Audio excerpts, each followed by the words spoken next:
नमस्कार, मैं doctor Satish Sharma DHMS। हमारे चैनल में आपका स्वागत है। आज का सवाल है, नज़ला ज़ुकाम खांसी का इलाज बताएं। तो नज़ला ज़ुकाम, बार बार ज़ुकाम होना, साइनस की प्रॉब्लम यानी कि नाक बंद हो जाना, बहुत ज़्यादा छींकें आना, नाक से पानी आना, आँख से पानी आना, गले में खराश या सिर में भारीपन बने रहना या खांसी आना। तो मेनली नज़ला ज़ुकाम की प्रॉब्लम जो है मौसम के बदलाव की वजह से भी हो जाती है,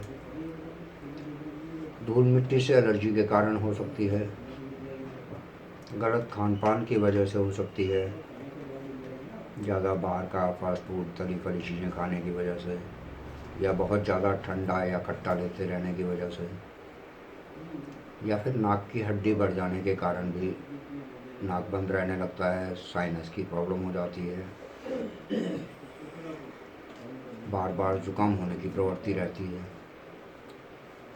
तो नज़ला ज़ुकाम के लिए आज बहुत ही बढ़िया एक होम्योपैथिक दवा मैं आपको बता रहा हूँ।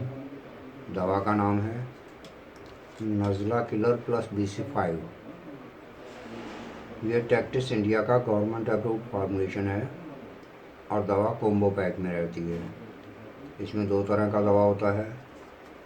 पीने के लिए नज़ला किलर ड्रॉप्स, जिसके 20-20 बूंद दवा की 1 कप पानी के अंदर मिलाकर दिन में 4 बार पीना होता है, और इसके साथ बायोकेमिक नंबर 5 की टैबलेट होती है, जो 4-4 गोली दिन में 3 बार चूसनी होती है। दवा को बीमारी के आधार पर कम से कम 2-3 महीना जरूर लेना चाहिए। दवा के साथ खुशबू वाली चीज़ें नहीं लेनी है, जैसे कच्चा प्याज, कच्चा लहसुन, इलायची, सौंफ, हींग, कॉफ़ी, या बहुत ज़्यादा ठंडा और खट्टा ना लें। अधिक जानकारी के लिए कंपनी की वेबसाइट www.tactis.in या कंपनी का कॉन्टैक्ट नंबर भी नोट कर सकते हैं 8285742000। और आप लोगों की सुविधा के लिए कंपनी का लिंक और कॉन्टैक्ट नंबर कमेंट में भी दे रहा हूँ। अगर आपको हमारा वीडियो पसंद आया हो तो लाइक और सब्सक्राइब जरूर करें। Thank you.